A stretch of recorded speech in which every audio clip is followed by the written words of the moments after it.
만나서 반갑습니다. 중앙루터교회 최주분 목사입니다. 우선 오늘 이 귀한 자리에 초대해 주신 우리 하늘빛 광성교회 성도 여러분과 우리 목사님께 감사를 드립니다. 제가 목사이지만 사실은 치명적인 불치병이 하나 있습니다. 일명 15분 무대 공포증인데요. 어디를 가든지 한 15분 동안 덜덜 떨다가 그 시간 지나면 완전히 다른 사람으로 변신하는 병입니다. 그래서 이런 증상을 미연에 방지하려고 어디를 가든지 아예 인사말과 그 원고를 그냥 다 써가는 버릇이 좀 생겼습니다.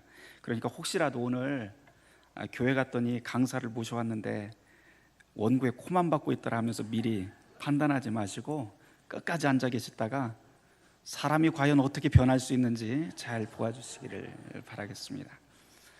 제가 항상 이런 자리에 설 때마다 그 질문부터 하고 시작을 합니다. 혹시 머리털 나고 처음으로 루터교회 목사를 보신 분 한번 손 들어 보시기 바랍니다. 이럴 줄 알았습니다. 한국의 루터교회는 총 49개고요 전현직 목사 다 합해봐야 총 70명밖에 되지 않습니다. 그래서 저를 소개할 때마다 여러분은 지금 천연기념물 숫자보다도 적은 멸종위기 동물을 보고 계십니다 라고 하면서 시작을 합니다. 종교개혁일을 1517년 10월 31일로 기산을 하기 때문에 이번 달 말일이면 정확하게 종교개혁 500주년이 되는 해입니다. 그러다 보니까 메뚜기도 한철이라고 저 같은 멸종위기 동물이 이렇게 여러분 앞에 설 수 있게 되었습니다. 저는 오늘 여러분 앞에서 루터와 종교개혁 정신에 대해서 좀 풀어보려고 합니다. 일반적으로 루터는 교회를 개혁한 인물로 알려져 있습니다. 그러나 우리의 눈을 세계 문화와 역사 쪽으로 좀 확장을 해서 돌려보면 독일에서 시작한 이 루터교회는 복지국가로 알려진 북유럽 국가들, 그리고 그 중에서도 스웨덴, 노르웨이, 핀란드, 덴마크 같은 곳에서는 전 국민의 약 90% 이상이 루터파 교인일 정도로 개신교의 범주에서는 가장 큰 영향력을 가지고 있는 교회라고 할 수 있습니다. 이 지점에서 우리가 좀 생각을 해볼 만한 것은 루터라고 하는 인물은 단순히 우리가 생각하듯 그렇게 교회만을 위한 인물이 아니었다라고 하는 점입니다. 세계 역사적으로 볼 적에 루터는 현대 민주주의의 초석을 놓은 사람이고, 그리고 여성과 아이들이 교육을 받을 수 있는 보편 교육을 시작한 인물, 그리고 개신교 음악의 선구자, 그리고 표준 독일어의 그 아버지로 그렇게 평가됩니다. 그 때문에 그 문학가인 괴테라고 하는 문학가는 인간에게 이 땅에서 살아갈 자유와 용기를 준 인물이라고 루터를 평하고요, 틸리라고 하는 신학자 같은 경우에는 역사를 바꾼 인물은 유일하게도 오직 마틴 루터밖에 없다라고 단언할 정도로 그렇게 높은 평가를 받습니다. 그렇다고 루터가 하나님은 아니니까 여러분 오해하지 마시길 바랍니다. 루터 역시 시대의 한계가 분명한 시대의 아들입니다. 예를 들어서 그 역사를 보다 보면 농민전쟁이라든지 유대인에 대한 루터의 태도라든지 이슬람에 대한 태도라든지 또는 간간히 등장하는 미신적인 태도들을 보면 때로는 제가 루터교회 목사이지만 참 안쓰럽기까지 합니다. 그럼에도 불구하고 이 종교개혁자에게서 우리가 배울 수 있는 것은 이런 미신의 시대였던 중세 안에서, 중세의 숲에서 질문하고 새 시대의 여명을 향해서 걸어나온 사람이기 때문입니다. 이 말씀을 붙잡고 질문을 할 수 있었던 것, 이것을 우리는 저항이라고 그렇게 이야기를 하고요, 순수한 우리말로 이 저항을 개긴다라고 하는 표현으로 프로테스탄트라고 그렇게 부릅니다.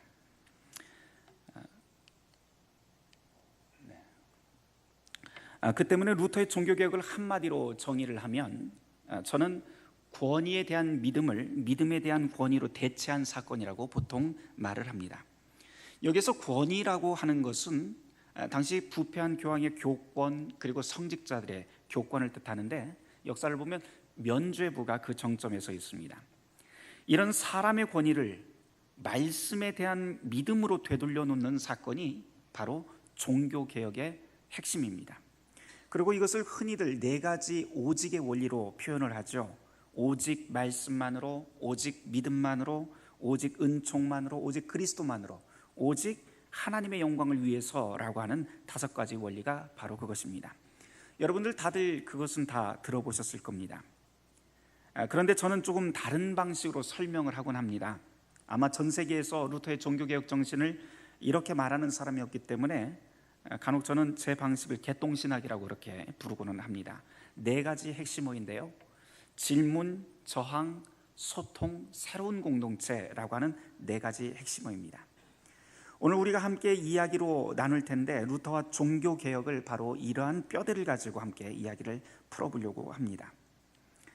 루터는 역사에서 암흑기라고 불리는 중세시대 사람입니다. 정확히는 1483년 11월 10일에 태어나고요, 아이슬레벤이라고 하는 독일의 중부 지역에서 태어납니다.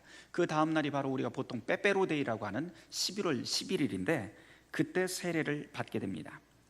아버지 한스는 원래 가난한 광부 출신이었지만 나중에 구리광산을 2개나 가질 정도로 부유한 시민으로 성장하고, 그 이후에는 또한 만스펠트 시의 시의원까지도 오르는 아주 성공한 시민의 모델로 보여집니다. 여러분들도 다 그렇지만 내가 젊어서 고생을 하면 내 자식만큼은 그런 고생시키지 않겠다 하는 것이 모든 부모들의 바람이죠. 마찬가지로 이 루터의 부모도 역시 어려서부터 총명했던 그 아들을 라틴어 기숙학교에 보내서 나중에 평민으로서는 가장 높이 올라갈 수 있는 직업이 법관이었었는데 이 법관이 되길 꿈을 꾸게 됩니다. 루터도 역시 아버지의 뜻, 부모님의 말씀을 잘 듣고 또 공부도 아주 잘하는 순종하는, 요즘 말로 해서 엄친아였습니다. 그래서 아주 공부를 썩 잘하고 소원하던 대로 아버지의 소원대로 그 당시에 최고의 대학이라고 일컬어지던 에르푸르트 대학에 입학을 해서 학사 과정을 정상적으로, 아니 아주 훌륭하게 마치게 됩니다. 이 졸업 성적이 그 사료에 보면은 전체 2등으로 졸업할 정도로 아주 뛰어난 학생이라고 그렇게 기록되고 있습니다. 물론 그때 졸업한 학생 총수가 16명이었다고 합니다. 이 학사를 마치고 난 그 즉시 1505년이 되는데요, 이 1505년이 되어서 곧바로 이 법대에 입학을 하게 되죠.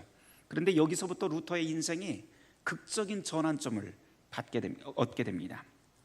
1505년 7월 15일인데 지금 여러분들이 보시고 있는 이 장면은 어디냐면 루터가 집에 갔다가, 방학 때 집에 갔다가 다시 학교로 돌아오던 그 중간에 있었던 슈터턴하임이라고 하는 그 광장, 뭐라고 할까요? 벌판 한가운데 지금 무슨 묘비, 비석을 하나 세워놓은 겁니다. 근데 이 비석에는 뭐라고 써져 있냐면 루터의 인생의 전환점이라고 하는 말이 저기에 비석으로 새겨져 있습니다. 왜 그러냐면 이 법학과에 입학해서 이제 앞날이 창창한 루터가 집으로 돌아오는데 이곳에서 폭풍우를 만나게 됩니다. 번개가 치고 그 옆을 번개가 때리게 되죠. 그래서 루터는 그 자리에 꼬꾸라져서 곧바로 수도사가 되겠다고 서원을 하고, 2주도 되지 않아서, 그 수도사 서원을 한 지 2주도 되지 않아서 가장 금욕적인 수도원으로 알려진 아우구스티누스 수도원으로 직행을 합니다. 많은 분들이 이 사건을 보고 꽤나 많은 오해를 해요. 뭐냐면은 루터가 이렇게 앞날이 창창했는데 법관의 미래를 포기하고 수도사가 되겠다고 서원한 거 참 위대하구나라고 생각하십니다.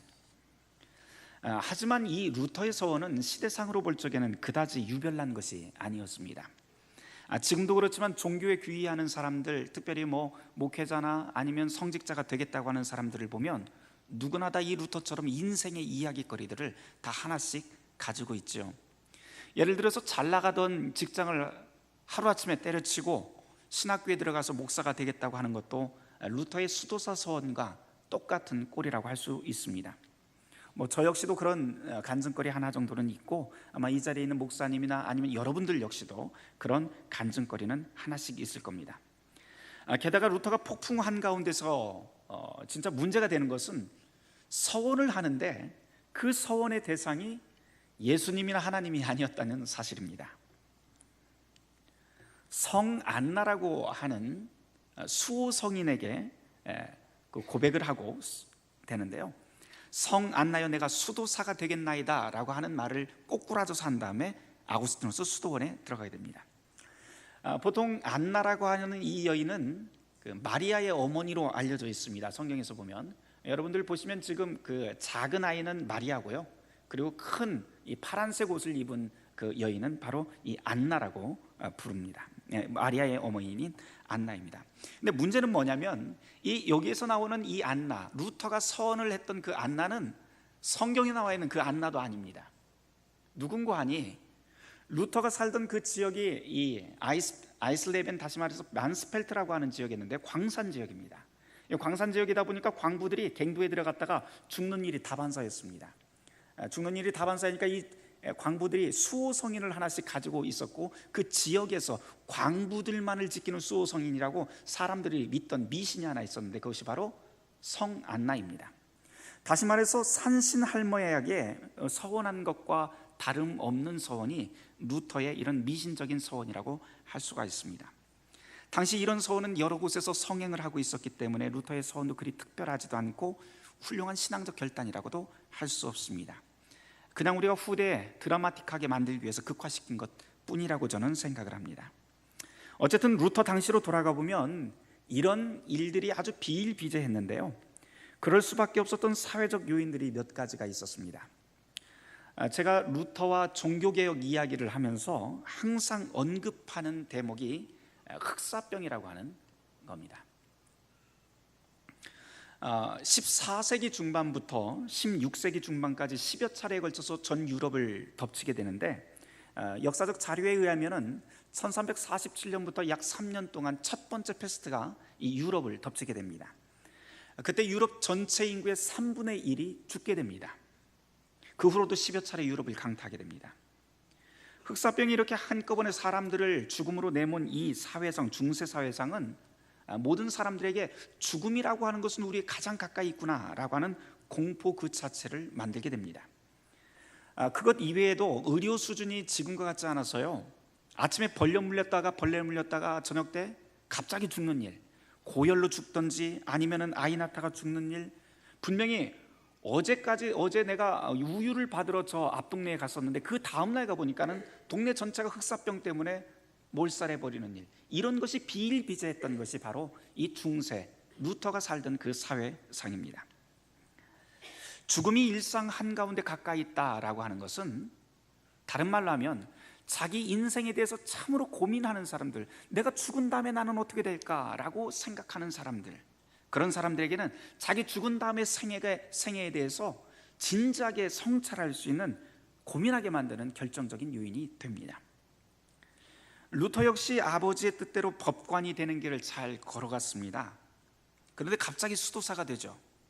그런데 이것도 바로 이런 이유와 연관이 있습니다. 몇 가지만 좀 이야기를 하면, 루터가 1505년도에 이 슈터턴하임에서 번개 사건이 있기 한 2년 전으로 거슬러 올라가고 보면 루터의 그 회고록을 보면 이런 말이 나와요. 내가 갑자기 허벅지에 칼을 찔려서 피를 너무 많이 흘렸다. 그때 죽을 뻔했다라고 하는 말이 나옵니다. 그리고 번개 사건이 있었던 그 해 1505년 1월 달에 자기 학교의 법학과 교수 3명이 대학교 안에서 학생들이 있는 곳에서 임종을 맞게 됩니다. 흑사병 때문에 죽게 되는데요, 그때 임종 직전에 있었던 교수가 이런 말을 남기고 죽게 됩니다. 내가 차라리 법학 교수가 아니라 수도사가 되었다면 차라리 나았을 텐데 라고 하는 말을 하고 죽게 됩니다. 이 말을 들었던 그 루터는 일종의 자기 인생의 트라우마로 그것이 자리 잡게 되고, 그해 7월 달에 바로 이런 죽음에 대한 사건들이 축적되면서 자기 인생을 돌이켜 세울 그런 사건이 되게 됩니다. 그 이외에도 흑사병이 종교개혁의 그 방아쇠 역할을 하면서 중요하게 다뤄지는 이유가 있는데, 신학적으로 보면 우리는 보통 성경에서 우리가 죽으면 천국 아니면 지옥이라고 하는 두 개의 세계만이 존재합니다. 그런데 중세시대 때는요, 이 두 개의 세계 한가운데 하나가 더 등장을 하게 되는데, 그것이 바로 연옥이라고 하는 세계입니다. 제3의 세계가 갑자기 생긴 것이죠. 살아있는 동안에 이 연옥에 있는 죄를 갚으면 빨리 천국으로 갈 수 있다라고 그 당시에 교회에서 가르쳤고, 다른 말로 하자면 살아있는 동안 여러분들은 사후의 세계를 조종할 수 있습니다 라고 하는 이 교회의 가르침은 매우 매혹적으로 중세 사람들에게 다가오게 됩니다. 그래서 교회는 이것을 이용해서 성물 숭배라든지 면죄부 같은 것을 만들어 팔기 시작합니다. 그 결정체가 무엇인가 하니 여러분들 잘 아시는 로마의 바티칸 성당이 바로 그 결정체입니다. 이것은 루터를 파문했던 교황 레오 10세가 그 당시에 면죄부를 팔아서 세운 성당입니다. 루터의 95개조 논제는 바로 이것을 공격하는 것인데, 그 핵심적인 내용은 무엇인가 하니, 교황이라 할지라도, 아무리 종교적으로 큰 힘을 가지고 있는 성직자라 할지라도 사후 세계를 결정할 수 없다라고 하는 겁니다. 우리 죽은 다음에 모든 세계는 오직 최후의 심판주로 오실 그리스도만이 결정하실 권한이 있다라고 하는 것이 바로 95개조 논제가 다루고 있는 핵심 사항입니다. 다시 흑사병으로 좀 돌아가 보도록 하죠. 흑사병이라고 하는 것은 그 당시에 하나님의 저주로 알려져 있었고 전염병입니다. 그렇기 때문에 전염병인데다가 하나님의 저주이기 때문에 일반 사람들이 시신을 수습할 수가 없었습니다. 한 가족 안에서 내 아들이 죽었다 하더라도 부모가 그 시신을 수습할 수 없고, 부모가 죽더라도 자식이 시신을 수습할 수가 없습니다. 오직 시신을 수습할 수 있는 것은 하나님과 가장 가까이 있다고 생각하는 사제 그룹들만 그 시신을 수습했던 것이죠. 그 때문에 당시 직업군 가운데 사망률이 가장 높았던 직업군은 다름 아니라 바로 가장 거룩하다고 여겨졌던 교회의 사제 그룹이었습니다. 역사를 조금 더 거슬러 올라가면 13세기로 거슬러 올라가면요, 교회 역사에서 가장 융성했던, 중세 이전에 가장 융성했던 시기로 꼽는 것이 13세기 스콜라 시대라고 하는 시대입니다. 이때까지만 해도 성직자가 되려면은 귀족 가문이어야 됩니다. 가문도 좋아야 되고, 그리고 오랫동안 교육을 받아야만 성직자가 될 수 있었습니다.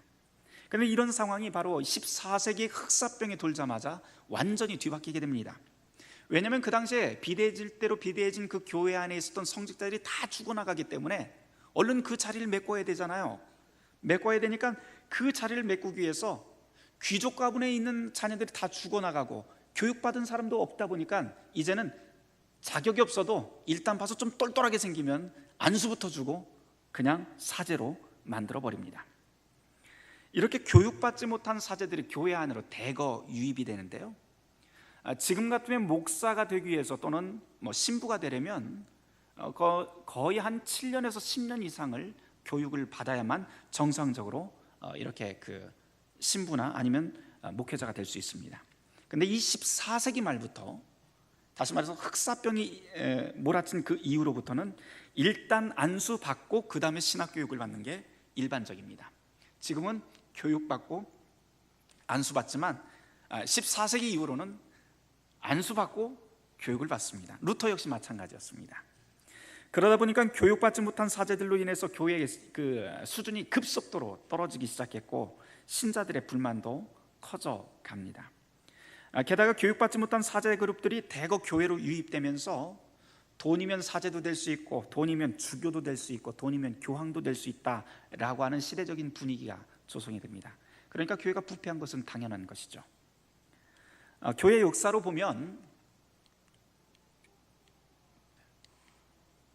교회 역사로 보면 1440년도부터 1520년도까지 약 80년간의 기간을 가톨릭 교회 역사가들이 지워버리고 싶은 시간 또는 잊어버리고 싶은 시간으로 그렇게 기록을 합니다. 소위 르네상스 교황이라고 그렇게 부르는 시대인데요, 한두 명의 교황을 빼놓고는 이 80년간의 기간 동안 모조리 다 모든 교황들이 부정부패, 성직매매, 교회 토지의 사유화, 그리고 사제들과 교황의 축첩 같은 형태들이 아주 비일비재하게 일어났던 시기가 바로 이 80년간의 시기입니다.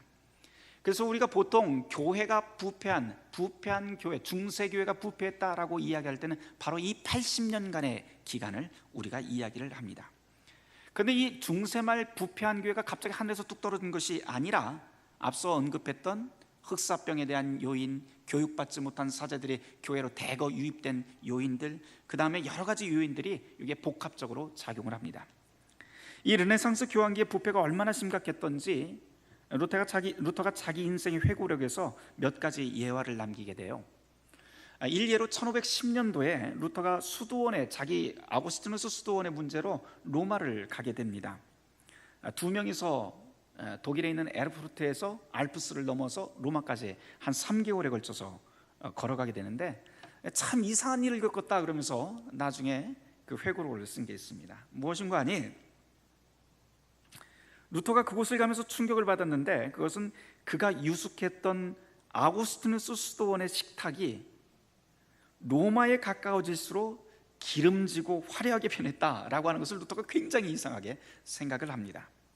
왜냐하면 당시에 여러 가지 수도회가 있었어요. 도미니크 수도회, 프란치스코 수도회, 이런 수도회들이 참 많았는데 그 모든 수도회 가운데서도 루터가 몸담고 있었던 이 수도회가 가장 건박한 생활, 그리고 가장 금욕적인 생활을 신조로 삼고 있었던 수도회였는데, 이상하게 로마에 가까워지면 가까워질수록 금욕과는 전혀 다른, 검소함과는 전혀 다른 기름진 음식들이 가득 나오는 것을 루터가 보았다라고 회고합니다. 그 이외에도 로마라고 하는 도시가 교황이 있는 곳이기 때문에, 하나님의 사도가 있는 곳이기 때문에 이곳은 하나님의 도성이고 거룩한 곳이다 라고 생각을 하고, 그렇게 순진하게 생각을 하고 루터가 로마로 여행을 갑니다. 그런데 교황청 부근에서 루터가 제일 먼저 만난 것은 거룩함이 아니라 사제들을 위한 공창 지역을 보게 됩니다. 그리고는 큰 충격에 빠지게 됩니다. 그 이외에도 여러 가지 비일비재한 그런 부패 현상들을 로마에서 루터가 직접 눈으로 보게 되는데요, 이런 것들은 당시 교회의 부패상을 말하는 한 단면일 뿐입니다. 루터는 거기서 내가 이제껏 머릿속으로 상상하고 꿈꾸던 교회의 현실과 로마가 너무 다르구나, 성경에서 배웠던 것과 너무 다르구나 하는 것을 루터는 눈으로 현실을 직시하게 됩니다. 그런 다음에 기독교에 대한 강한 회의감을 갖게 됩니다. 오늘날로 말하자면 몸은 교회에 있는데 마음은 이미 교회에 떠난 상태예요. 가나안 성도가 돼버린 것 같은 그런 뜻이 됩니다. 실망하고 고뇌한 루터에게 기회가 찾아옵니다. 수도원 원장이었던 요한 슈타우피츠가 루터를 비텐베르크라고 하는 도시로 보내서 거기서 그 대학에서 성사학을 공부하게 만듭니다. 그래서 루터는 1512년에 학위를 받고 성경을 공부하면서 성경 속에 나와 있는 이 말씀과 성경이 우리에게 이야기하고 있는 사람의 모습, 교회의 모습과 우리가 살아가고 있는 이 현실이 도대체 얼마나 이렇게 다른지 더욱 확실하게 루터는 직시하게 됩니다. 이 비텐베르크에 있었던 루터를 보면서 한 가지 또한 우리가 주목해야 될 것은 단순히 루터가 대학에서만 가르치던 교수가 아니었다고 하는 점입니다. 시민 전체가 2,000명이 조금 넘는 소도시인데요, 잠시 후에 제가 좀 그림을 좀 보여드리려고 합니다. 이 비텐베르크에서 루터는 시교회의 설교자로 그리고 목회자로서 그 진가를 발휘하기 시작합니다. 그러면서 교육받지 못한 일반인과 사제들이 성경에 대해서 너무나도 무지하고 구습에 사로잡혀 있는 것을 보게 되고, 이런 현실에 목회자로서 그리고 신학자로서 어떻게 해야 되는가라고 하면서 질문을 던지기 시작합니다. 그 대표적인 예가 바로 1517년 10월 31일 우리가 잘 알고 있는 면죄부에 관한 95개조 논제입니다. 여러분들 지금 보고 계시는 곳은 비텐베르크라고 하는 곳에서 한 중간에 구시청사 광장이 있는데요, 그 광장에서 이렇게 왼쪽을 향해서 동쪽을 향해서 서쪽을 향해서 선 겁니다. 이 서쪽을 향해서 쓰면 교회가 하나 보이는데 성체교회라고 하는 곳이 보입니다. 이것이 바로 루터가 95개조 논제를 붙였던 그 자리인데요, 이 성체교회인데 이 성체교회에 그 95개조 논제를 붙이게 됩니다. 여러분 보시면 사람들이 이렇게 서 있는데 바로 여기가 정문이거든요. 이 정문이 원래는 그 대학에서 게시판으로 쓰이던 곳인데 여기에 95개조 논제를 붙이게 됩니다. 여러분들 보시는 곳이 95개조 논제가 붙었던 곳인데요, 그 첫 번째 조항이 이렇게 시작합니다. 우리의 주요 선생이신 그리스도 예수께서 회개하라 명하실 때 그 회개는 우리의 전 삶이 돌아서는 것이다 라고 그렇게 쓰여져 있습니다. 이 말씀은 사실은 마태복음 4장 7절에 나와 있는 그 말씀을 그냥 풀어놓은 겁니다. 회개하라 천국이 가까웠다라고 하는 말씀이 마태복음 4장 17절에 있죠. 그런데 이 95개조 논제 제 첫 번째 조항이 그렇게 강력한 파워를 가지고 기독교 세계를 발칵 뒤집어 놓을 수 있던 이유가 있습니다. 왜냐하면 그 당시 교회에서는 제롬의 성경이라고 하는 라틴어 성경만이, 루터 이전에 1100년 전에 라틴어 성경이 나왔는데요, 그것이 교회에서 경전으로 쓰이게 됩니다. 이 라틴어 성경을 번역하거나 해석하거나 해서는 절대 안 됩니다. 그것은 신성 모독입니다. 그래서 오직 이것을 그 라틴어 성경을 해석할 수 있는 능력은 교회 사제 그룹에만 있다고 그렇게 가르쳤던 것이죠. 실제로 루터가 95개조 논제를 붙였던 1517년도에 잉글랜드에서 있었던 사건 하나 말씀을 드릴까요? 한 아버지가 라틴어 성경밖에 없기 때문에 아이들에게, 그 잉글랜드는 영어를 사용하잖아요. 그러니까 아이들이 라틴어를 모르니까 아이들한테 영어로 라틴어 성경을 번역을 해서 영어로 주기도문을 번역을 해서 아이들에게 암송을 하면서 가르치는 일이 있었습니다. 근데 이 교회에서 발각이 됐어요. 교회 당국자한테 발각이 됐습니다. 어떻게 됐을까요? 번역된 라틴어 성경에서 번역해서 자기네 나라 영어로 번역해서 주기도문을 가르쳤는데 어떻게 됐을까요? 어떻게 됐을까요? 그냥 말씀해 보세요. 네? 어떻게? 화형. 네. 전 가족 7명을 다 공개 처형을 하는데 화형시켜버립니다. 이게 중세시대의 모습입니다. 우리 같으면 전혀 상상하지 못할 그 사건들이 이 당시에 있었는데요. 이 당시 그 가족 7명이 모두 다 화형당한 사건이 있었는데, 이처럼 중세사회라고 하는 것은 라틴어라고 하는 것으로 유럽 사회 기득권을 유지하고 언론을 통제하던 시기입니다.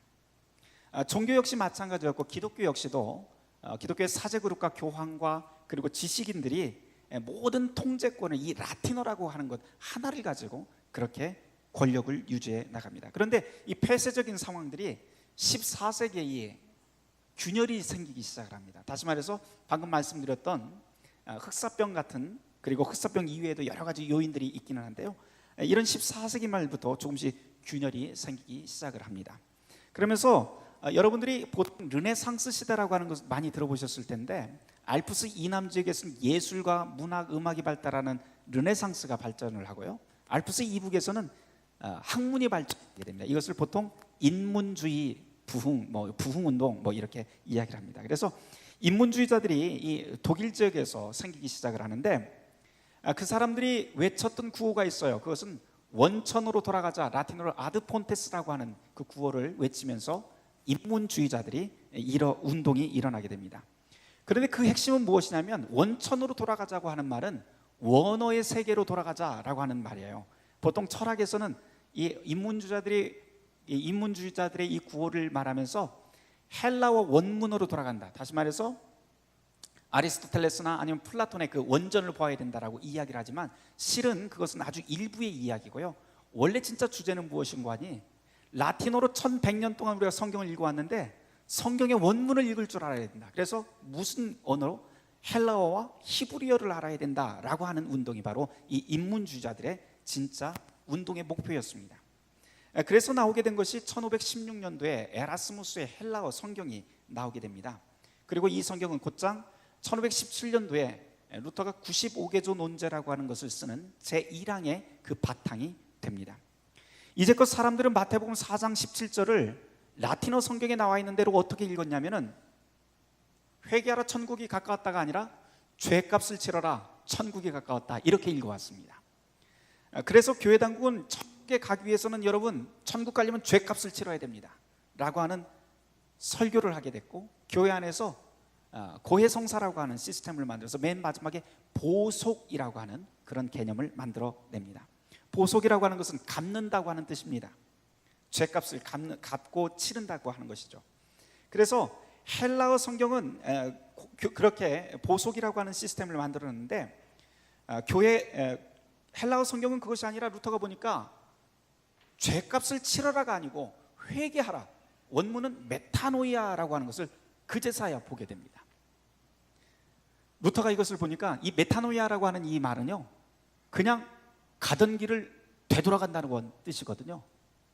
다시 말해서 자기의 전 삶을 되돌린다고 하는 뜻입니다. 그러니까 루터가 이것을 보고 깜짝 놀라서 가슴을 치는 거예요. 아니, 우리가 1100년 동안 속아왔구나 라고 하는 겁니다.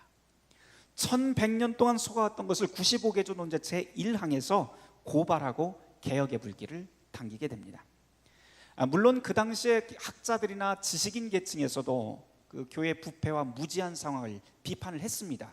아주 신랄하게 비판을 했었는데요, 예를 들어서 에라스무스 같은 인문주의자 같은 경우에는, 인문학자 같은 경우에는 1530년도 그리스도의 군사에게 주는 글이라고 하는 그 책에서 성직자들에게는 이제 사제 그룹에는 아무 희망이 없다고, 우리가 이제 우리의 교회의 희망은 평신도들에 있다고 하면서 교회를 굉장히 막 비판하는 글을 쓰기도 합니다. 그런데 문제는 학자들의 이런 교회 비판은 항상 라틴어로만 했다는 데 문제가 있습니다. 그래서 라틴어를 할 줄 아는 사람들만이 이 비판 그룹에 참여를 할 수 있었다는 게 이게 한계입니다. 교회 당국도 역시 라틴어를 할 줄 아는 이 지식인 그룹에서 교회 비판하는 것은 다 허용을 했었거든요. 그런데 루터의 특별함, 그리고 종교개혁자들의 진짜 특별함은 여기서부터 시작을 합니다. 루터는 지식인 그룹들에게는 라틴어와 철학을 사용을 하고, 일반인들에게는 민중들에게는 그들이 알고 있는 그 언어 그대로 독일어를 사용을 해서 풀어 설명했다는 점이 아주 특별합니다. 우리가 생각하기에는 별것 아닌 것 같지만 당시로서는 완전한 통념의 파괴라고 할 수 있는데요, 루터가 즐겨했던 말이 하나 있습니다. 나는 신학 박사이지만 독일어를 사용하는 것을 부끄러워하지 않는다. 이 말을 비틀어 보면 무슨 말이 되냐면, 신학 박사 정도 되는 사람이라면 저급한 평민들의 언어를 사용하지 말아야 된다라고 하는 통념이 사회 안에 뿌리 깊게 박혀 있다고 하는 뜻이 되죠. 실제로 당시 라틴어 문맹률이 독일에서 그 가장 대도시 중에 하나였던 뉘른베르크에서 문맹률 95%에 달했다고 합니다. 그러니 5%만이 글자를 알고 5%만이 지식인 그룹에 속할 수 있었던 것이죠. 그런데 루터는 라틴어와 독일어를 자유자재로 사용하면서 지식인과 비지식인을 아우르고 소통할 수 있게 됩니다. 이것이 바로 종교개혁의 가장 큰 무기가 됩니다. 이렇듯 루터는 위아래를 아우르는 인물이었는데, 물론 여기에는 종교개혁이 되기 위해서는 이것뿐만이 아니고 신대륙의 발견이라든지 구텐베르크의 인쇄술이라든지 문화예술에 대한 루터의 입장 같은 것들이 아주 복합적으로 작용합니다. 이런 내용들은 여러분들이 일반 역사를 통해서도 쉽게 인터넷에서 찾아볼 수 있으니까 제가 시간상 생략하도록 하겠습니다. 어찌되었든 라틴어가 아니라 일반인들이 사용하는 언어인 독일어, 이것이 바로 종교개혁의 힘이 되었다라고 하는 것은 여러 곳에서 감지가 됩니다.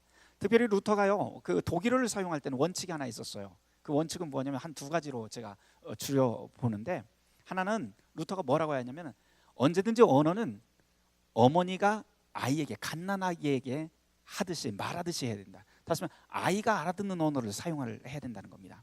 두 번째 원칙이 있는데요, 그것은 시장통의 언어를 사용해야 된다라고 하는 겁니다. 그래서 루터가 나중에 1522년도에 그 성경 번역을 하게 되는데, 그 번역을 할 적에 어디에 가서 많은 조언을 얻냐면, 실제로 시장에 가서 시장에 있는 유대인들에게 이야기를 많이 듣고 이것의 의미에 대해서 그대로 들어와서 성경을 번역하게 됩니다. 그러니까 아무리 좋은 이야기라도 알아듣지 못하는 이야기는 필요가 없다라고 하는 것이 이 종교개혁자의 지론이었습니다. 그래서 사실은 루터의 글들, 독일어로 쓴 글들 보면 욕도 진짜 많이 나오고요. 그렇습니다. 네. 시간이 있으면 제가 소개를 하겠지만 오늘 시간이 없으니까 넘어가도록 하겠습니다. 어찌되었든 한 가지 좀 예로 들어가 보면, 다시 95개조문제로 돌아가 볼까요? 우리가 보통 종교개혁일로 알고 있는 1517년 10월 31일에 루터가 95개조문제를 딱 붙이게 됩니다. 보통 우리가 많은 분들이 착각하고 있는 것이, 이거 붙이자마자 종교개혁이 되었고 이 95개조문제가 독일 전체에 막 날개 돋친 듯이 퍼졌다고 생각을 하시는데 착각입니다. 그런 일 없었습니다. 이유는 뭐냐면 95개조문제는 뭘로 썼다? 라틴어로 썼기 때문에 아무도 알아보지를 못했습니다.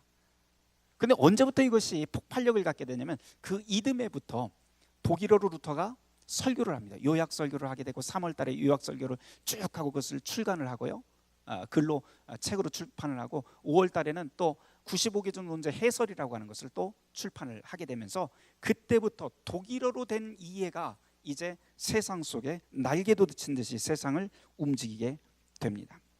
그 외에도 루터는 1521년 4월 16일에 1520년도에 그 교황청에서 파문을 당한 다음에 21년도에 신성 로마 제국의 제국 의회에, 우리로 말하자면 국회인데요, 정기국회에 소환당합니다. 소환당해서 무엇을 하냐면 4월 16일 날 그것에 들어가는데요, 책을 루터의 책을 쫙 깔아놓고 그 앞에서 신문관이 무엇이라고 하냐면 이것이 너의 책이냐, 너의 주장이냐. 만일 이것을 다 철회를 한다면, 이것을 내가 잘못했다고 회개한다고 그 한마디만 한다면 너의 목숨을 살려주겠다고 그렇게 말을 합니다. 황제와 그리고 교황청에서 온 추기경이 함께 자리에 있었는데요, 배석해 있었는데, 루터가 4월 16일에 그 이야기를 딱 듣고 자기에게 하루의 말미를 달라고 이야기를 해요. 그런 다음에 그날 기도를 한 다음에 그 다음 날 4월 18일에 최종 변론을 하는데, 무엇이라고 변론을 하냐면 이렇게 변론을 합니다. 지금 나의 양심은 하나님의 말씀에 사로잡혀 있습니다. 양심을 거스르는 것은 불안하고 안전하지도 않습니다. 양심을 거스르는 것은 불안하고 안전하지도 않습니다. 그 때문에 나는 나의 글과 주장을 거스르거나 철회할 수 없습니다. 주여 나를 도우소서. 그러면서 딱 그 자리에서 선언을 하고 뒤돌아서 나가버립니다. 그런데 이 말을 할 때 사람들은 여기까지만 하는데요, 이 말을 할 때 루터가 처음에는 라틴어로 이야기를 하고 똑같은 말을 독일어로 한 번 더 풀어서 선언을 합니다. 이런 일련의 과정이 라틴어로 말하고 독일어로 다시 풀어서 이야기하는 그런 과정들이 루터의 생애에 상당히 많이 나옵니다. 이 과정은 루터가 가진 그 종교개혁자들의 그 소통의 힘이 어떤 것인지 잘 보여주는 대목이라고 할 수가 있습니다. 보름스 제국의회 직후에 루터는 이제 아이젠하흐의 그 바르트부르크 성으로 납치되는데요, 또는 피신입니다. 거기서 루터가 단 11주 만에 신약 성경을 번역하게 됩니다. 그리고 그 이듬해 9월에 출판하게 됩니다. 여기 보시면 지금 루터의 방인데요, 루터가 앉았던 책상, 의자라고 해서 이미테이션이 좀 있습니다. 이미테이션이라고 해도 이거 한 200년 이상 된 책상들인데요, 어쨌든 여기에 이런 게 있습니다. 이게 바로 루터 성경인데요, 이것을 소위 9월 성경이라고, 그래서 9월 달에 출판되었기 때문에 1522년 9월에 9월 성경이라고 부르는데, 이 성경이 바로 중세의 담을 뚫고 나가는 결정적인 무기가 됩니다. 일명 소통의 혁명이라고 그렇게 부르기도 합니다. 중세 시대에 성경을 번역한다는 것, 그것은 화형당할 각오를 한 것이었고, 그럼에도 불구하고 루터가 자기 목숨을 걸고 성경을 번역할 수밖에 없었던 이유가 있는데, 그것은 그 안에서 끓어오르던 기쁨 또는 그가 꿈꾸던 세계가 있었기 때문이죠. 그것은 무엇이냐면은 자기가 깨달은 말씀의 신비, 복음의 그 신비를, 이 기쁨을 나 혼자만이 아니고 다른 사람도 함께 깨달아야 된다. 이 복음의 기쁨을 내 옆에 있는 사람들도 분명히 알아야 된다라고 하는 겁니다. 그래서 성서의 말씀을 통해서 루터는 성경을 번역하면서 스스로, 신자 각 개인이 스스로 성경을 읽고 스스로 고민하고 스스로 질문하고 스스로 저항하고 스스로 실천하는 그런 세계를 꿈꾸게 됩니다.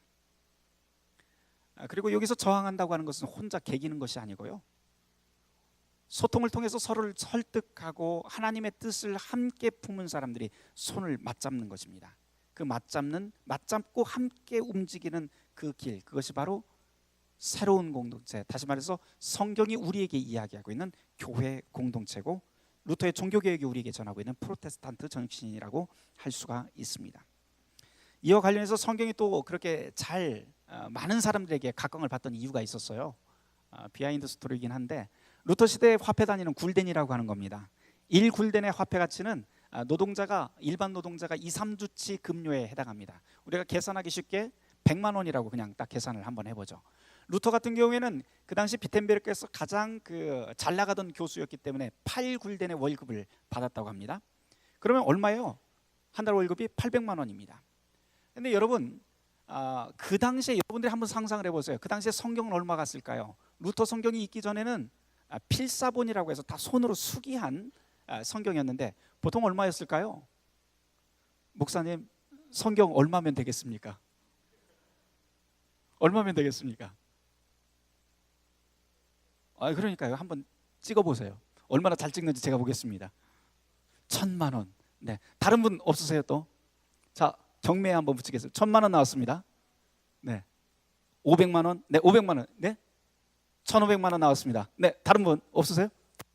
1500만 원으로 낙찰? 자, 실제로는 이 당시에 필사본 성경 가격은 500굴덴이었습니다. 얼마요? 5억 원입니다. 그러니까 일반인들은 성경을 볼 수가 없는 거예요. 루터 역시도 성경을 언제부터 보게 되냐면은 성경이 있다고 하는 것은 들었는데 쪽 성경으로만 들었지 성경 한 권으로 본 것은 에르푸르트 대학의 도서관에서 처음으로 보게 됩니다. 그래서 대학에 대한 이야기를 할 때 루터에게 꼭 빠지지 않는 것이 도서관에서 성경을 본 그 감격을 꼭 이야기를 하는데요. 이 당시에 필사본 성경 가격이 500불덴, 우리나라 돈으로 5억 원에 해당합니다. 그런데 루터가 1522년 9월 달에 9월 성경을 번역해서 출간해서 딱 내놨을 때 그 가격이 얼마였냐면 1.5불덴입니다. 다시 말해서 우리나라 돈으로 150만 원이면 그것도 비싸죠, 그렇죠? 그러나 그 당시로 따져다 보면 5억 원짜리 아파트가 갑자기 150만 원으로 하루아침에 떨어진 격입니다. 그러니까 이게 폭발적으로 팔릴 수밖에 없었던 한 가지 요인이 된 것이죠.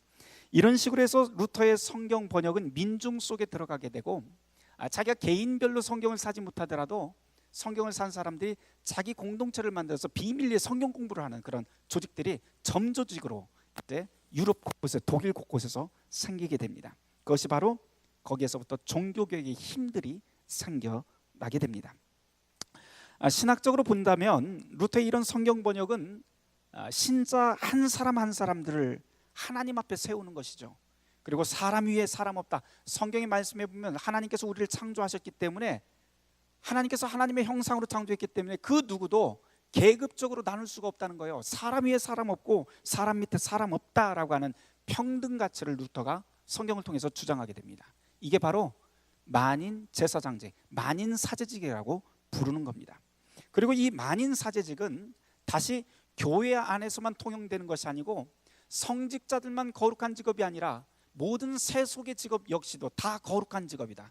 이웃을 위해서 그리고 하나님의 말씀을 품고 우리의 일상의 생활을 걸어가고 있는 모든 사람들의 그 직업이 사실은 거룩한 성직이다. 사제만이, 목회자만이 거룩한 성직자가 아니라 우리가 모두 다 거룩한 성직자다라고 하는 식으로 이 직업 소명론이라고 하는 것이 거기서 나오게 됩니다. 그 이후로 성경을 보면서 사람들과 루터는 직업 소명론, 교회 직제, 성례전 신학, 보편 교육, 교회에 의한 사회복지 시스템이라고 말할 수 있는 디아코니아라고 하는 것이 계속해서 확장해서 발전을 하게 됩니다.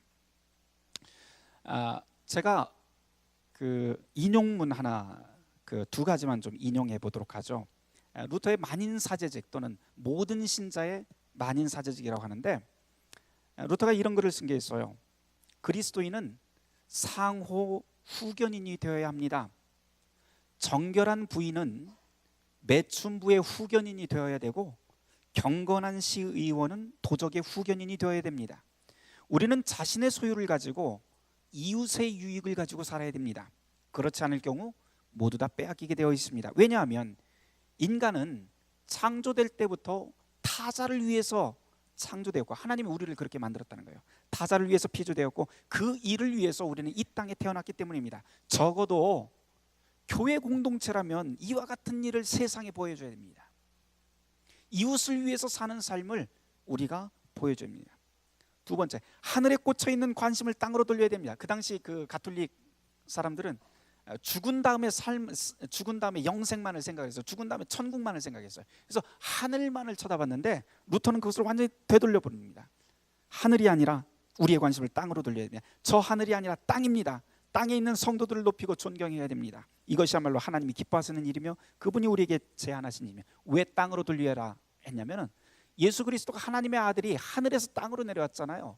땅으로 내려오셨고 또한 우리의 아픈 이웃들과 함께 움직이셨기 때문에 우리에게 주어진 제자들에게 주어진 그 사명이라고 하는 것은 주님이 이 땅에 내려오신 것처럼 그리고 주님이 약한 이웃들과 함께 움직이신 것처럼 이제 이웃들 한가운데서 그리스도 예수를 찾아내야 된다 하는 겁니다. 그래서 나 혼자 사는 것이 아니고 예전에는 생명을 내가 가지고 있었다면 이제 생명의 주관자가 하늘에 계신 분이 이제 이웃 한가운데 있기 때문에 나의 생명의 중심추는 이웃 한가운데 있다는 것을 분명히 알고 나의 유익을 위해서 살지 말고 이웃의 유익을 위해서 사는 것이 내가 사는 길이다 하는 것이 바로 루터의 만인사제직이 가지고 있는 핵심적인 내용입니다. 그래서 루터가 전하고자 하는 것은 모든 그리스도인은 다 하나님의 형상으로 지어졌기 때문에 모두 다 가치 있게 부름받았다라고 하는 것을 강조합니다. 우리가 세례를 받았다고 하는 것은 세례를 통해서 우리에게 요청하는 것은 다름이 아니라 만인 사제직, 만인 제사장으로 부름받았다. 세례와 마찬가지로 만인 사제직 역시 그 목표는 다른 게 아니라 우리가 이전과는 다른 새로운 존재가 되는 것인데, 이 새로운 존재라고 하는 것은요, 새로운 세상을 만들어가고 새로운 세상 속에서 사는 것이죠. 그것은 뭐냐면은 교회와 세상을 위한 책임적인 존재로 살아가는 것, 이것이 바로 우리가 제사장으로서 살아가는 겁니다. 그래서 여기서 주목할 것은, 우리가 만인 사제라고 하는 것은 나 혼자만을 위해서 사는 것이 아니라 서로가 서로를 위해서 산다는 것이죠. 더 간단히 말하면 만인 사제직이란 서로가 서로에게 제사장이 되고 서로가 서로에게 그리스도가 되는 삶이라고 해요. 옆에 한번 쳐다보세요. 옆에 분 한번 얼굴 쳐다보세요. 옆에 보이시는 분들한테 여러분들이 제사장이 되어야 되고 여러분들이 그리스도가 되어야 되는 겁니다. 그런데 여러분, 교회 안에서만 그러지 마시고요, 이 하늘빛 광성교회가 이 지역 이웃들에게 바로 제사장이 되어야 되고 그리스도가 되어야 된다 하는 것이 만인사제직이 이야기하고 있는 핵심적인 내용이라고 할 수가 있습니다. 그림 하나 더 보도록 할까요? 제가 이제 비텐베르크 교회를 좀 소개를 하려고 합니다. 이 비텐베르크 교회, 이 독일 종교개혁지 탐방을 갈 적에 루터의 도시인 비텐베르크에 가면 아주 작은 코딱지만한 동네인데 교회가 딱 두 개예요. 말씀드렸다시피 아까 보셨던 95개 존재가 붙었던 성체교회라고 하는 곳이 있는데, 이곳은 귀족들의 교회입니다. 그리고 학생들만 갔던 곳이고, 일반 시민들이 다니던 곳은 이것에 지금 보이고 계신 비텐베르크 시교회라고 하는 곳입니다. 이 시교회 옆에서 제가 찍은 것이고요, 이 안에 들어가 보면 이렇게 아주 단출한 그 모습을 볼 수 있습니다. 보통 한국 분들이 비텐베르크에 가면 성체교회 가서 95개 존재가 붙었던 곳을 보고 루터의 묘가 그 안에 있기 때문에 딱 들어가서 본 다음에, 자 이제 맛집으로 가자 그러면서 맛집으로 바로 직행을 하시는데, 그러면 큰일 납니다. 왜냐하면 종교개혁의 진짜 의미는 성체교회가 아니고 바로 이 교회 안에 모든 것이 다 들어있기 때문이에요. 왜냐하면 예를 들어서 루터가 실제로 목회하면서 2000편 이상의 설교를 했던 것이 바로 이곳이고요, 그리고 종교개혁의 상징이라고 할 수 있는 것은 그 중에 하나가 양형성찬하는 겁니다. 양형성찬은 떡과 포도주를 함께 나누는 거예요. 가톨릭에서는 여전히 지금도 떡만 주고 포도주 안 줍니다. 그런데 종교개혁의 큰 상징 중에 하나는 두 가지를 다, 예수님의 말씀대로 두 가지를 나눈 것, 이 양형성찬이 있었던 것, 그리고 개신교 최초의 청빙 목사라고 부르는 요하네스 부게나겐이라고 하는 분이 1523년도에 이곳에서 청빙받게 됩니다. 그래서 또한 그 회중찬송에, 우리가 회중찬송 같이 하잖아요. 같이 찬송 부르고 CCM도 하고 같이 노래를 부르는 것은 사실 루터 이전까지는 그런 일 없었습니다. 다 성직자 그룹만 나와서 단성부의 그레고리안 찬트만 부르고 그냥 땡입니다. 모든 분들은 그냥 여기 와서 그냥 참관만 하시다 가시면 되는 겁니다. 여기서 무슨 노래를 하든지 무슨 설교를 하든지 상관없이 그냥 가만히 있다가 그냥 순종하는 마음으로 있다가 하면은 은혜 받는다고 그렇게 가르쳤는데, 이제 이 모든 것들이 다 변하게 돼요. 루터가 아니 같이 해야 된다고 만든 것이 바로 찬송입니다. 회중 찬송이 그때부터 나와서 바로 여러분들 회중 찬송 같이 부르는 것은 루터의 덕입니다. 가톨릭도 역시요, 지금 다 회중 찬송은 다 루터의 덕입니다. 이거는. 그래서 이 회중 찬송이 시작된 것이 바로 이 비텐베르크 시 교회인데, 그 이외에도 아주 무궁무진하게 많은 상징들이, 개신교적 상징들이 이 안에 있고요. 특별히 이 교회는 저항의 아이콘으로 그렇게 불리기도 합니다. 그 역사와 배경을 설명하기에는 저한테 시간이 너무 짧기 때문에 다만 여러분에게 말씀드릴 것, 만인사제직과 좀 연결해서 말씀드리고 싶은 것은, 이 교회 안에 종교개혁의 교회라고 하는 것은 과연 어떤 것인가 하는 것이 한꺼번에 딱 담겨 있는데, 그래서 일명 종교개혁 재단화라고 하는 네 폭의 재단화가 이 안에 들어있어요. 지금 맨 앞에 보시면 지금 재단화가 있죠. 이렇게 있는데 1530년도 아우스부르크 신앙고백서에 보면 루터파뿐만 아니고 모든 개신교회가 같이 공유하는 교회에 대한 이해가 하나 나옵니다. 문장이 나오는데, 교회란 복음이 순수하게 선포가 되고 성례전이 바르게 집례되는 거룩한 성도들의 사귐, 이렇게 되어 있어요. 그것이 교회다. 자, 볼까요? 여기서 보면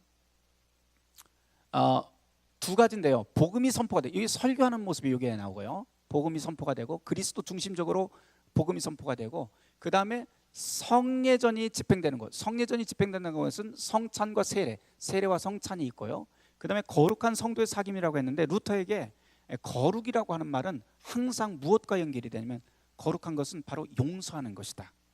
교회가 거룩하다고 하는 것은 죄인을 용서해 주는 주님의 선언이 있기 때문에, 그 복된 선언이 있기 때문에 그것이 교회가 거룩한 거예요. 그러므로 모든 신자들은 서로가 서로에게 용서하는 삶을 살아야 된다라고 이야기를 해요. 그래서 이 거룩한 성도의 사귐이라고 하는 용서에 대한 이야기가 이렇게 나와요. 이게 바로 교회를 뜻하는 건데, 다 얘기하면 시간 아주 많이 걸려서 한 가지만 그냥 딱 얘기를 하려고 그래요. 이것만 가지고 좀 이야기를 하죠.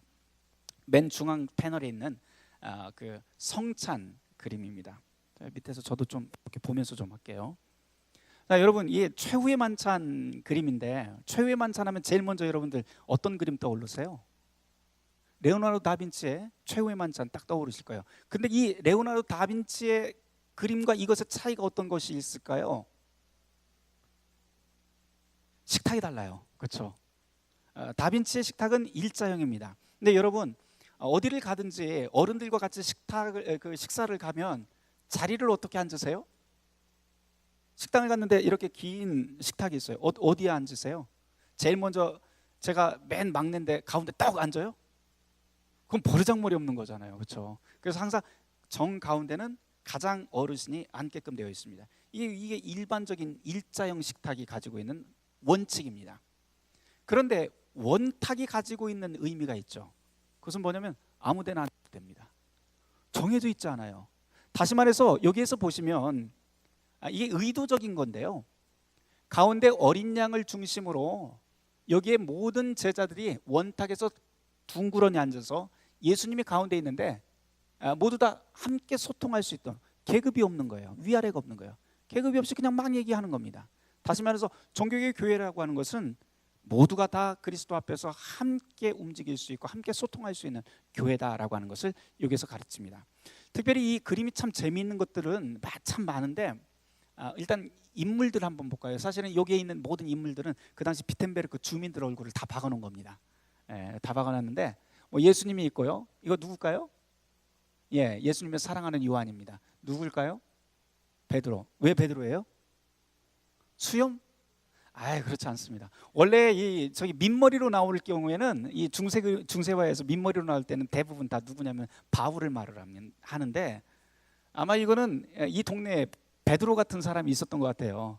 그래서 여기다가 해놨는데, 특별히 예수님의 이 복음서 기사에 보면 최후의 만찬 그 기사에서 이 중에 내일 아침에 나를 배신할 사람이 있다고 그러니까 저요 그러고 저는 아니죠 그러다가 맨 마지막에 베드로가 뭐냐, 저는 죽어도 그런 일 없습니다 그러면서 장담을 하는 대목이 나와요. 그러면서 심장에다가 지금 손을 대고 있는데 바로 그 장담하는 대목을 말하면, 그런 다음에 곧바로 3번이나 배신하게 됩니다.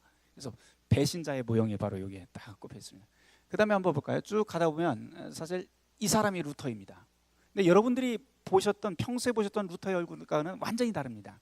역사적인 이유가 있는데, 이 그림이 올려진 경위는 1547년입니다. 루터가 1546년도에 죽게 되는데 그 이듬해에 봉헌이 됩니다. 이게 정치적인 의미, 또 신앙 고백적인 의미가 있어요. 그 역사를 알게 하는 거예요. 동네 사람들한테 우리 역사가 이런 게 있다. 여기에서 이야기하는 것은 루터가 평소의 얼굴과는 다른데, 이것이 실제로 언제 있었냐면 1522년도 3월달에 루터가 저러고 나타났습니다. 21년도에 바르트부르크 성에서 피신가 있을 적에 사람들이 다 죽은 줄 알았어요.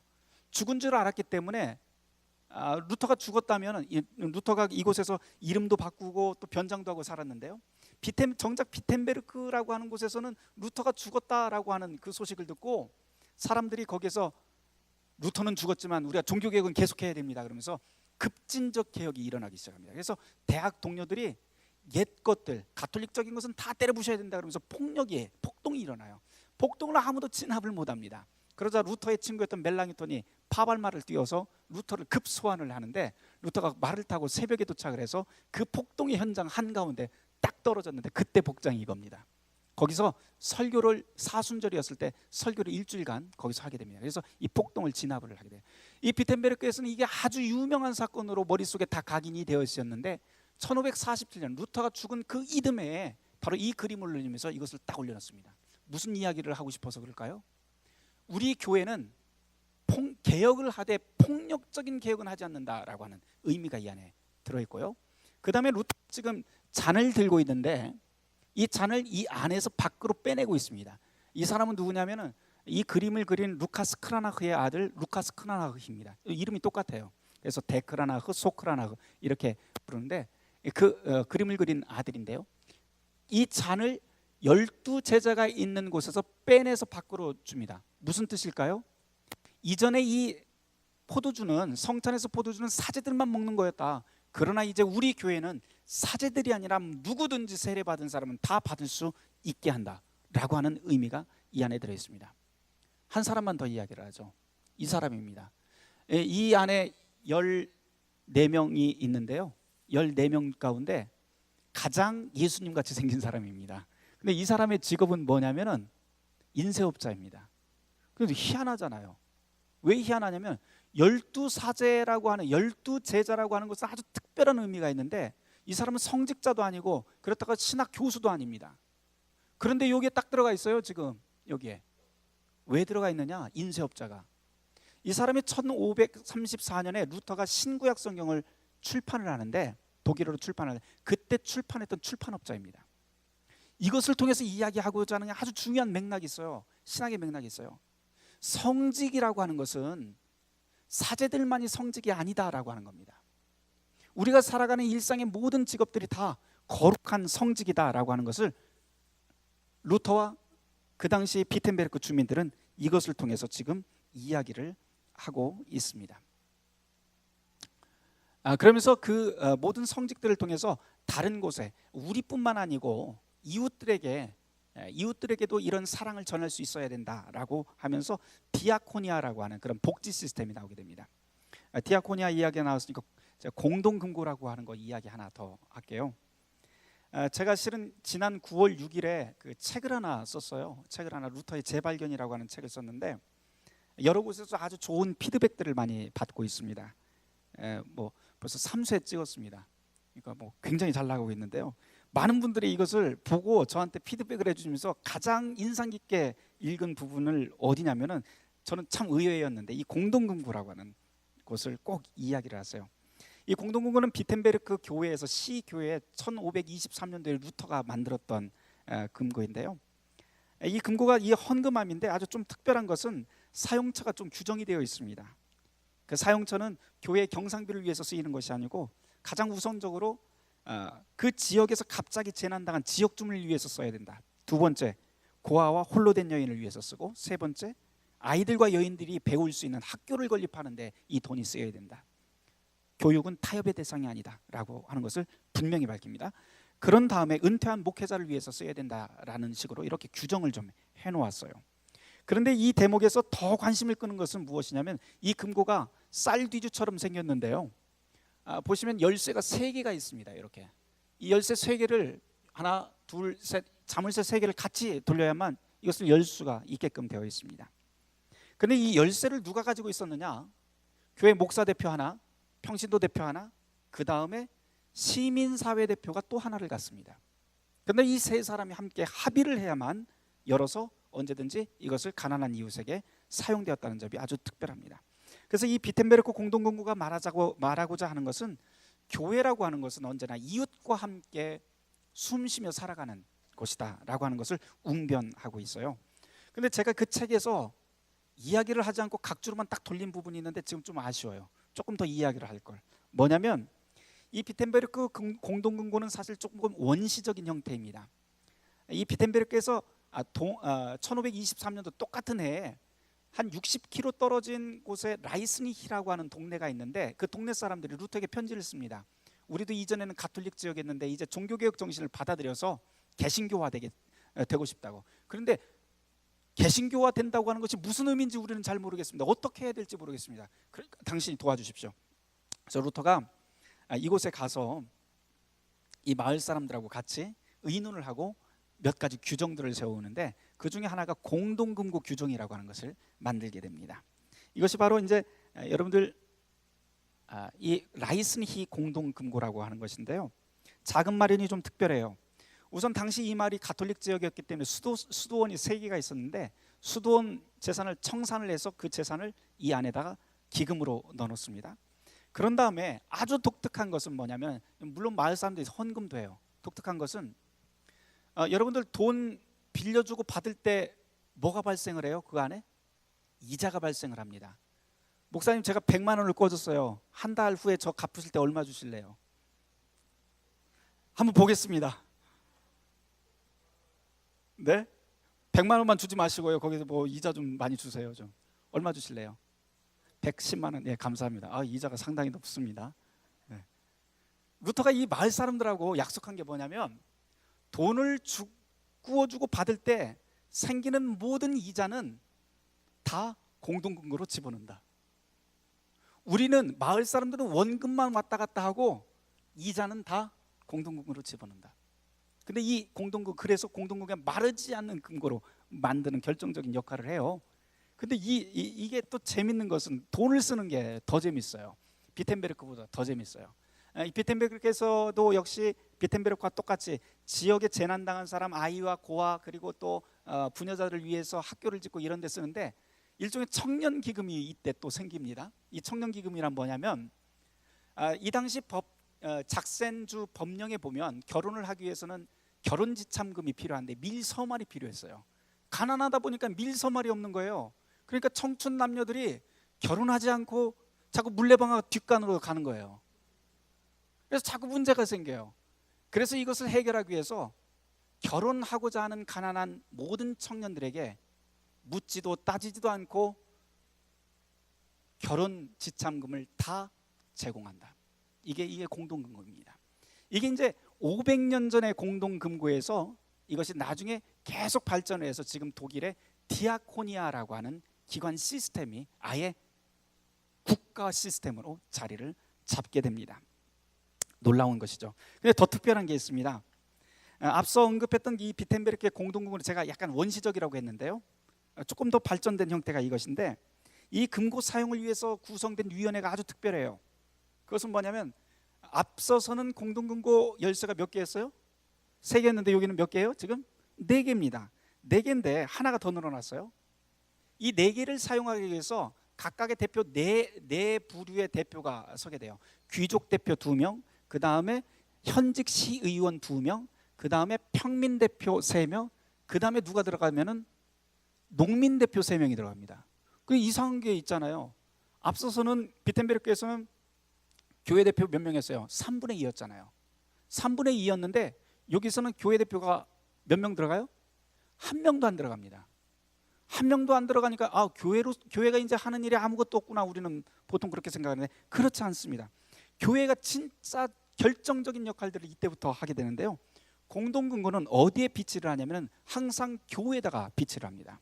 그리고 10명의 위원들이 매주 11시에 주일날 모여서 예배를 하고 설교를 듣고 끝나면 같이 모여서 그 공동금고를 어디다 써야 될지 함께 의논을 하는데, 의논할 때 그것을 모든 것을 투명하게 수기 기록을 하게끔 합니다. 교사가 이제 들어오게 되는데요. 그래서 루터가 이제 이야기했던 게 하나 있어요. 이것은 이제 사람들이 다 동의를 하게 됩니다. 그런데 중요한 것은 뭐냐면, 이 기금이 제대로, 이웃에게 기금이 제대로 사용되기 위해서는, 바르게 사용되기 위해서는 언제나 하나님의 말씀에 따라서 바른 사용처, 바른 정신으로 써야 된다라고 하는 것이 이 기금이 가지고 있었던 가장 큰 주제였어요. 그래서 여기에서 중요한 것은 이 기금이 바르게 사용되기 위해서 하나님의 말씀이 바르게 선포되어야 된다라고 하는 점에 모두가 다 동의를 했고, 이것을 위해서 이 공동기금에서 교회 전임 사역자와 교사의 모든 전액 생활비가 여기서부터 나가기 시작을 합니다. 이것이 의미하는 바가 아주 큽니다. 교회라고 하는 것은요, 세상의 아픔을 함께 나누고 위로하는 통로인 동시에 세상의 모든 것들을 교회가 함께 기도하고 움직이는 곳이라고 하는 점을 우리는 이 공동금고 사건을 통해서 볼 수 있습니다. 이렇게 교회는 세상 속에서 하나님의 사랑을 흘려보내는 곳이죠. 서로가 서로에게 제사장이 되고 서로가 서로에게 그리스도가 되는 공동체가 바로 교회입니다. 이것을 종교개혁자가 성경에서 발견한 만인사제직의 원리고, 나중에 독일과 북유럽이 우리가 복지국가라고 그렇게 이야기하는데 바로 여기서부터 시작을 합니다. 물론 가끔 루터나 칼뱅 또는 웨슬리 같은 이 우리 종교개혁자들을 영웅이나 신비한 사람으로 추앙하는 사람도 있지만, 물론 이 사람들의 공과 실은 아주 분명합니다. 다른 인물들은 잘 모르겠고요. 최소한 루터만큼은 제가 루터가 어떤 사람인지 어느 정도는 잘 알고 있습니다. 제가 볼 때 사람 냄새난 철저한 시대의 아들인데, 앞서 얘기했듯이 미신적인 세계 안에서 살았던 사람이고, 예를 들어서 루터의 글을 보면 마귀라고 하는 단어가 되게 많이 나와요. 그리고 그 귀신에 대한 이야기가 참 빈번하게 튀어나오는 것도 루터가 시대적 한계를 가지고 있다라고 말을 할 수 있습니다. 또 루터는 어떤 때는 종교개혁을 위해서 투사 같은 모습으로 나타나기도 하고요. 또 어떤 때는 자기 아내인 그 카타리나 폰보라가 있는데 굉장히 강하고 현명했던 여인입니다. 그런데 이 폰보라에게 아내에게 바가지 긁혀서 쩔쩔매다가 제자들하고 저녁 때 이렇게 만나고 막 이야기하다가 갑자기 아내 뒷담화 하고 그랬던 헐렁한 사람이기도 합니다. 실제로 그런 글들이 굉장히 많아요. 또 교회에서는요, 열정적으로 설교를 하다가 교인들이 자기 설교를 듣지 않는다고 삐져갖고 한 2달 동안 설교단에 오르지 않은 그런 인물이 또 루터입니다. 그럼에도 불구하고 우리가 이 사람을 위대한 종교개혁가로 부르는 것은 한 가지 이유예요. 복음에 철저히 사로잡혔던 양심을 가진 사람이었다라고 하는 것이죠. 그리고 자기가 복음 안에서 깨달은 기쁨과 자유를 나 혼자만이 아니고 다른 사람들도 함께 누려야 된다라고 하면서 성경을 번역하고 그리고 교황권에 도전하면서 저항했던 사람, 그리고 누구나 스스로 읽고 스스로 고민하고 스스로 질문을 던지면서 스스로 행동할 줄 알아야 된다면서 아이들과 부녀자들을 위해서 보편 교육을 실시했던 사람. 다방면에서 그가 남긴 업적은 유령의 세계 숲에서 서서히 나와 근세로 나가게 된 인물이라고 평가할 수 있습니다. 무엇보다도 저는 이 루터의 종교개혁에서 배워야 될 점은 질문하는 신앙이다라고 말씀드리고 싶습니다. 헤겔이 이런 말을 한 적이 있어요. 근대라고 하는 것은 끝까지 질문하는 정신이다. 루터의 정신을 굉장히 잘 이어받은 사람이 철학자가 바로 이 헤겔인데요. 이 루터에게 꼭 맞는 말입니다. 아무도 질문하지 않던 세계를 향해서 질문하고 저항하고 소통하면서 새로운 교회 공동체를 만들어낸 인물이 바로 루터라고 할 수 있습니다. 그렇게 따져본다면 21세기라고 하더라도 우리는 지금 21세기를 살고 있지만 질문하는 힘이 우리 교회 안에 없거나 이 질문을 원천봉쇄하고 있다면 우리는 21세기가 아니라 중세말 교회를 살고 있는 것이나 다름없습니다. 그런 교회라면 개혁이 되어야겠죠. 한 개인의 개혁뿐만 아니고 교회 공동체 그리고 우리가 살아가는 모든 삶의 자리의 개혁 말입니다. 질문하는 힘에서 새로운 공동체가 탄생합니다. 이것이 우리가 종교개혁 역사를 통해서 배울 수 있는 메시지입니다. 간단히 줄이겠습니다. 루터의 종교개혁이 이 시대 우리에게 주는 정신 분명해요. 스스로 성경을 읽고 그 성경을 통해서 현실을 보면서 질문하고 그리고 저항하고 소통하고 새로운 공동체를 이 땅에 이루어가는 것입니다. 그것은 권위에 대한 믿음을 믿음에 대한 권위로 바꾸어 나가는 작업이라고 할 수가 있습니다. 왜냐하면 하나님 앞에서 우리는 모두 다 죄인이죠. 그러나 그리스도를 통해서 모두 다 의롭게 되었다고 인정되었기 때문에 우리는 그것을 충분히 할 만한 능력을 주님께서 우리에게 주셨습니다. 그렇기 때문에 우리는 모두 다 가치 있는 인간으로서 서로가 서로를 인정하고 섬겨야 됩니다. 사람 위에 사람 없고 사람 밑에 사람 없습니다. 이것은 종교개혁자가 발견한 복음의 기쁨입니다. 우리는 이 복음의 기쁨, 복음의 자유를 위해서 우리의 현실에 성경을 스스로 보면서 현실에 질문할 수 있는 용기가 필요합니다. 그것이 바로 우리 개혁자가 우리에게 남겨진 종교개혁의 유산이라고 할 수가 있습니다. 바라기는 이 자리에 있는 우리 하늘빛 광성교회 모든 성도 여러분도 이 복음의 자유를 함께 누리면서 성경을 가장 가까이서 스스로 읽고 스스로 질문하고 스스로 행동하는 귀한 하나님의 개혁의 정신을 유산을 이어받은 그러한 복된 교회 공동체가 되시길 주님의 이름으로 축원합니다. 감사합니다.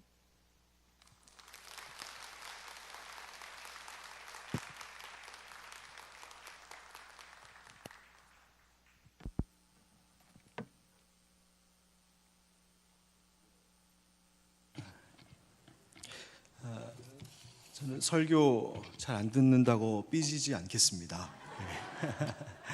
예, 오늘 최 목사님 강연을 통해서 루터를 통하여 하나님께서 이 시대에 펼쳐주시는 그 정신들을 다시 한번 새롭게 또 조명하며 귀한 가르침을 받을 수 있게 되었습니다. 우리 다시 한번 좋은 강연 전해주신 우리 최 목사님께 우리 박수로 감사 인사하겠습니다.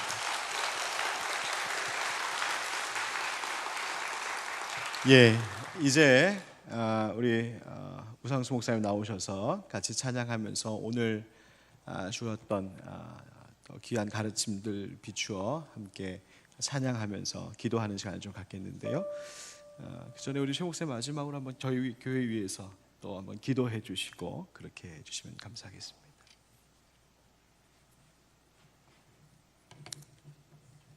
함께 기도할까요? 네. 주님 감사합니다. 역사 속에서 우리에게 항상 말씀하시고 또한 성서의 말씀을 통해서 우리에게 말씀하여 주시니 감사를 드립니다. 신앙의 선조들을 통해서 우리가 무엇을 배워야 될지, 어떻게 걸어가야 될지 또한 우리에게 알려주심을 감사를 드립니다. 오늘 이 자리에는 하늘빛 광성교회 모든 성도 한 사람 한 사람이 말씀을 통하여 하나님 앞에 서게 하시고 모든 것 이상으로 하나님을 두려워하며 모든 것 이상으로 하나님을 사랑하며 모든 것 이상으로 하나님을 신뢰하는 성도가 되게 하여 주시옵소서. 그리하여 이 교회가 어디로 가든지 하나님 나라의 씨앗으로 빛나게 하시고 이 일산지역 안에서도 하나님의 나라가 바로 이곳에 있다 하는 것을 모두에게 보여줄 수 있는 본이 되게 하여 주시옵소서. 이 자리에 있는 모든 사람들을 주님께서 붙잡아 주시고 저들의 모든 일상이 거룩함으로 변화될 수 있도록 축복하여 주시옵소서. 이 모든 말씀 예수 그리스도 이름 받들어 축복하며 기도합니다.